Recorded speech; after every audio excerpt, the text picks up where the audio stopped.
ಸ್ನೇಹಿತರ welcome back to Mahi updates YouTube channel. ನಾನು ನಿಮ್ಮ ಮಹಿಗೌಡ.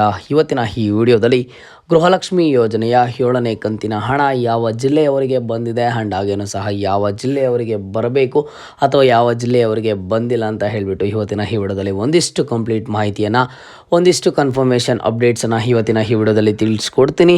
ವಿಡಿಯೋನ ಕೊನೆ ತನಕ ನೋಡೋದಕ್ಕೆ ಪ್ರಯತ್ನ ಮಾಡಿ ಆ್ಯಂಡ್ ಹಾಗೇನು ಚಾನಲ್ಗೆ ಪಟ್ಟಂತಹ ಒಂದು ಲೈಕನ್ನು ಮಾಡಿ ಮರಿದೆ ಸಬ್ಸ್ಕ್ರೈಬನ್ನು ಮಾಡ್ಕೊಳ್ಳಿ. ಗೃಹಲಕ್ಷ್ಮಿ ಯೋಜನೆಯ 7ನೇ ಕಂತು ಹಣ ಈಗಾಗಲೇ ಫಲಾನುಭವಿಗಳ ಬ್ಯಾಂಕ್ ಖಾತೆಗಳಿಗೆ ಬರೋದಕ್ಕೆ ಇದರ ಒಂದು ಪ್ರೋಸೆಸ್ಸು ಶುರು ಆಗಿದೆ. 1,18,00,000 ಫಲಾನುಭವಿಗಳಿಗೆ ಗೃಹಲಕ್ಷ್ಮಿ ಯೋಜನೆಯ 7ನೇ ಕಂತು ಹಣ ಆದರೆ ಬರಬೇಕು. ಅದರಲ್ಲಿ ಈಗಾಗಲೇ 40 to 50% ಅಷ್ಟು ಫಲಾನುಭವಿಗಳ ಬ್ಯಾಂಕ್ ಖಾತೆಗಳಿಗೆ ಗೃಹಲಕ್ಷ್ಮಿ ಯೋಜನೆಯ 7ನೇ ಕಂತು ಹಣ ಆದರೆ ಜಮಾ ಆಗಿದೆ. ಬಟ್ ಇಲ್ಲಿ 7ನೇ ಕಂತು ಹಣ ಇನ್ನೂ ಸಹ ಯಾರಾದರೂ ರಿಸೀವ್ ಮಾಡ್ಕೊಂಡಿಲ್ವೋ ಅಂತಹ ಫಲಾನುಭವಿಗಳು ಕೇಳ್ತಿರುವಂತಹ ಒಂದು ಕ್ವಶನು, ಸರ್ 7ನೇ ಕಂತು ಹಣ ನಮ್ಗೆ ಇನ್ನೂ ಬಂದಿಲ್ಲ, ಯಾವ ಜಿಲ್ಲೆಯವರಿಗೆ ಬಂದಿದೆ, ಯಾವ ಜಿಲ್ಲೆಯವರಿಗೆ ಬರಬೇಕು ಅಂತ ನೀವು ಕೇಳ್ತಿದ್ದೀರಾ. ಮೊದಲಿಗೆ ನೀವು ತಿಳ್ಕೊಬೇಕಿರೋದು ನೋಡಿ, ನಿಮಗೆ ಗೃಹಲಕ್ಷ್ಮಿ ಯೋಜನೆಯ 7ನೇ ಕಂತು ಹಣ ಬಂದಿಲ್ಲ ಅಂತ ಹೇಳಿಬಿಟ್ಟು ನೀವು ಅನ್ಕೋಬೋದು ನಮ್ಮ ಜಿಲ್ಲೆಯಲ್ಲಿ ಯಾರಿಗೂ ಸಹ ಬಂದಿಲ್ವಾ ಅಂತ. ನೋಡಿ, ಇಲ್ಲಿ ಪ್ರತಿಯೊಂದು ಜಿಲ್ಲೆಯ ಫಲಾನುಭವಿಗೂ ಈಗಾಗಲೇ ಗೃಹಲಕ್ಷ್ಮಿ ಯೋಜನೆಯ 7ನೇ ಕಂತು ಹಣ ಆದರೆ ಜಮಾ ಆಗಿದೆ. ಬಟ್ ಇಲ್ಲಿ ಕೆಲವೊಂದಿಷ್ಟು ಫಲಾನುಭವಿಗಳಿಗೆ ಇನ್ನೂ ಸಹ ಬಂದಿಲ್ಲ, ಪೆಂಡಿಂಗ್ ಆದರೆ ಇದ್ದಾವೆ. ಅಂತಹ ಫಲಾನುಭವಿಗಳಲ್ಲಿ ನೀವು ಒಬ್ಬರು ಆಗಿರ್ತೀರಾ ಅಷ್ಟೇ. ಅದನ್ನು ಬಿಟ್ಟರೆ ನಿಮ್ಮ ಜಿಲ್ಲೆಗೆ 7ನೇ ಕಂತು ಹಣ ಬಂದಿಲ್ಲ ಅಂತ ನೀವು ಅನ್ಕೊಳ್ಳೋದಕ್ಕೆ ಹೋಗಬೇಡಿ.